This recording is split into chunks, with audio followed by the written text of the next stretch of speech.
భూములను అక్రమార్కులు తమ ఖాతాలో వేసుకుంటే ప్రభుత్వం దాన్ని కాపాడాల్సి ఉంటుంది. ప్రభుత్వమే ఆ పని చేస్తే పరిస్థితి ఎంత ఘోరంగా ఉంటుంది? ఉమ్మడి మహబూబ్ నగర్ జిల్లాలో ప్రస్తుతం అదే దుస్థితి కనిపిస్తోంది.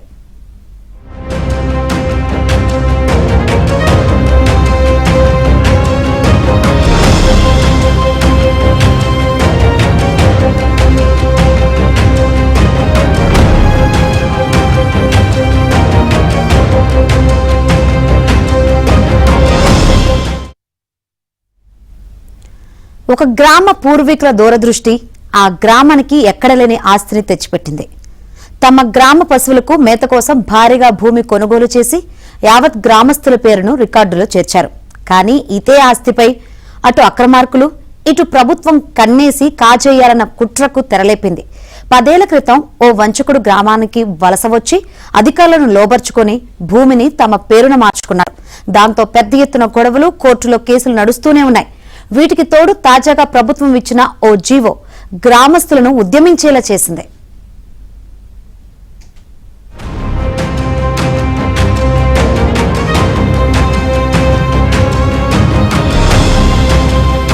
వనపర్తి జిల్లా చిన్నంబావి మండలం కొప్పునూరు గ్రామ ప్రజలు ఓ ఉద్యమాన్ని చేపట్టారు. తమ పూర్వీకుల నుంచి వారసత్వంగా వచ్చిన పెద్ద ఆస్తిని కాపాడుకునేందుకు నానా తంటాలు పడుతున్నారు. తమకు మాత్రమే చెందాల్సిన 116 ఎకరాల భూమి ఇప్పటికే కాగితాలపై అన్యాక్రాంతమైంది. దాన్ని తిరిగి పొందేందుకు సుమారు 10 ఏళ్లుగా పోరాటాలు చేస్తున్నారు. ఇదిలా ఉండగా తగుదనమ్మా అంటూ ప్రభుత్వం కూడా రంగప్రవేశం చేసింది. సదరు భూమిలో పారిశ్రామిక వాడను నెలకొల్పేందుకు భూసేకరణ జరపాలన్న ఉద్దేశంతో జీవో 99ను విడుదల చేసింది. ఇప్పటికే ఉన్న కేసులను ఎలా ఛేదించి తమ గ్రామానికి పూర్వీకులు ఇచ్చిన ఆస్తిని ఎలా కాపాడుకోవాలో తెలియని స్థితిలో కొట్టుమిట్టాడుతున్న గ్రామస్తులకు మూలిగే నక్కపై తాటికాయ పడ్డ చందంగా ప్రభుత్వం తెచ్చిన జీవో పెడుగులా పడింది. దాంతో వాళ్లు పెద్ద ఎత్తున ఉద్యమానికి సిద్ధపడుతున్నారు. ఇప్పటికే నాగర్ కర్నూలు జిల్లా కలెక్టరేట్ ముందు ధర్నా చేపట్టి తమ గ్రామానికి చెందిన భూమిని అన్యాక్రాంతం కాకుండా ఉండేలా చేయాలని విజ్ఞప్తి చేశారు. తమ భూమిని కాపాడుకోవడానికి ఎంతటి త్యాగానికైనా సిద్ధమని ప్రకటించారు. 116 ఎకరాల భూమి విషయంలో చాలా క్లియర్ గా చేయడం జరిగింది. అది ఎక్కడి నుంచి వచ్చింది, ఎట్లా జరిగింది అనేది కూడా.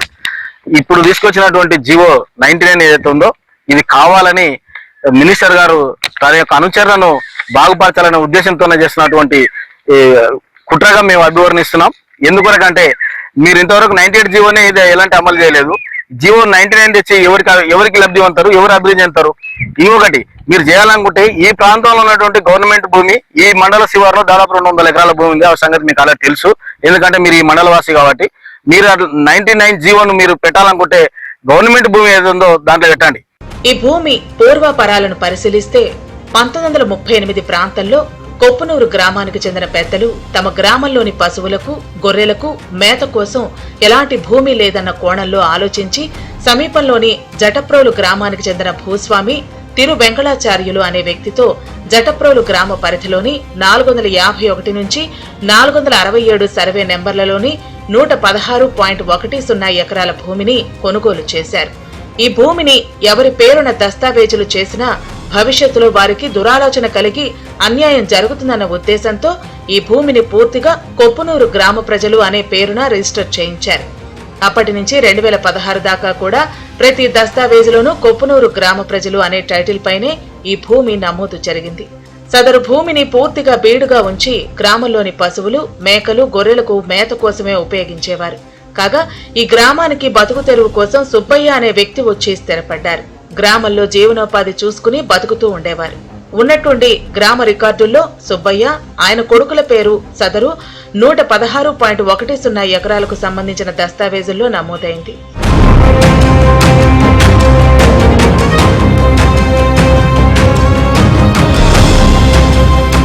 కొత్తగా సృష్టించిన దస్తావేజులతో సుబ్బయ్య, ఆయన కుమారుడు ఆ భూమిని కబ్జా చేసేందుకు ప్రయత్నించారు. అడ్డుగా వచ్చిన వారిపై పోలీస్ కేసు పెట్టారు. దానిపై గ్రామస్తులు ఆరా తీగా ఎక్కడెక్కడ కొప్పునూరు గ్రామ ప్రజలు అని రాసి ఉందో అక్కడ సుబ్బయ్య అనే పేరు చేర్చినట్లు తెలిసింది. గ్రామస్తులు కేసు పెట్టి 10 ఏళ్లైనా ఇంతవరకు అతిగతి లేదు. ఇదిలా ఉండగానే జూన్ 8న రాష్ట్ర ప్రభుత్వం ఒక జీవో జారీ చేసింది. ఆ భూమిని టీజీఐఏసీకి అప్పగిస్తూ భూసేకరణ జరపాల్సిందిగా జీవో 99ను విడుదల చేసింది. దానిపై గ్రామంలో ఆగ్రహ జ్వాలలు ఎగిసిపడుతున్నాయి. వారసత్వంగా వచ్చిన ఆస్తిని పారిశ్రామిక వాడకు ఎలా అప్పగిస్తారని గ్రామస్తులు మండిపడుతున్నారు. కొప్పునూరు గ్రామం వనపర్తి జిల్లా పరిధిలోకి వస్తూ ఉండగా సదరు ఆస్తి మాత్రం నాగర్ కర్నూలు జిల్లా పెండ్లవెల్లి మండలం జటప్రోలు గ్రామ పరిధిలో ఉండటంతో పెద్ద ఎత్తున గ్రామస్తులు నాగర్ కర్నూలు జిల్లా కలెక్టరేట్ ముందు ధర్నా చేపట్టారు. ఏ విధంగా దొరికింది అంటే మాన్యువల్ రికార్డులలో మాత్రమే ట్యాంపరింగ్ చేయగలిగారు వాళ్ళు. 2010లో వచ్చినటువంటి ఆన్లైన్ వ్యవస్థలో అప్పటి వరకు ఉన్నటువంటి ప్రతి ఎంఆర్ఓ ఆఫీస్ లో ఉన్నటువంటి ప్రతి రికార్డును కూడా స్కాన్ చేసి పెట్టడం జరిగింది. ఎంఆర్ఓ ఆఫీస్ లో స్కానింగ్ పేపర్ల లోపల ఎక్కడ చూసినా కూడా కొప్పునూరు గ్రామ ప్రజలే కనిపిస్తారు తప్ప సుబ్బన్న, సన్నపు లక్ష్మణ అనే వాళ్ళు ఎక్కడ కూడా కనిపించరు. ఆ ఎవిడెన్స్ కూడా తీసుకోవడం జరిగింది. ఒకవైపు ఈ అక్రమార్కులతోన మేము పోరాడుతూ వీళ్ళ మీద కేసులు వేస్తూ వీళ్ళు మా మీద కేసులు వేస్తే ఆ కేసులకు తిరుగుతూ ఒకవైపు మేము సతమతం అవుతుంటే కొల్పి పరిశ్రమల వల్ల లబ్ధి పొందాలనే దురుద్దేశంతోన గ్రామ ప్రజలతోన ఎలాంటి చర్చించకుండా, గ్రామ సభ పెట్టకుండా, గ్రామ ప్రజల తీర్మానం లేకుండా ఈరోజు 99 జీవోని తెచ్చి పరిశ్రమల పేరుతోన దోచుకోవడానికి ప్రయత్నిస్తున్నటువంటి మంత్రివర్యులు గారు, మీరు ఈ చిన్న లాజిక్ ను ఎందుకు మర్చిపోయారని మేము అడుగుతున్నాము. గ్రామ ప్రజల తీర్మానం లేకుండా, గ్రామ ప్రజలతో చర్చించకుండా ఈ చట్టాన్ని ఏ విధంగా తీసుకొస్తారు? పశువుల గురించి, బర్రెల గురించి, మేకల గురించి కొన్నారు. మాకు మొత్తం పొలం సేద్యం అయితే మాకు ఎక్కడ సాతెరువు లేనందుకు మా పెద్దలు ఆ రోజు కొన్నారు. కొని అది గ్రామ కమిటీ కాబట్టి గ్రామ కమిటీ కొన్నది. ఆయన కన్నారెడ్డి అనేది కొన్నాడు. కొన్ని గ్రామ ప్రజలకు అండోరు చేసింది. ఇది చేస్తే కొన్ని దొంగలు ఎక్కడి నుంచి వచ్చి మా ఊరిను 116 ఎకరాల మాదని మా మీద కేసులు వేస్తూ, పెద్దల మీద, గ్రామ పెద్ద మనుషుల మీద వేస్తూ, గ్రామ కమిటీ మీద వేస్తున్నాడు. వాళ్ళది ఆది ఆస్తి మాది కాబట్టి వాళ్ళు 40 అంత వచ్చి 30 ఏళ్ల కింద వచ్చి బతకనికి వచ్చి వాళ్ళు ఎక్కడి దాంగట్లా వాళ్ళది. ఏదేమైనా గ్రామంలోని పశువులకు పశుగ్రాసం కోసం కొన్న భూమిని ఇట్లా పరిశ్రమల పేరుతో దూరం చేయటంపై సర్వత్రా నిరసన వ్యక్తమవుతోంది.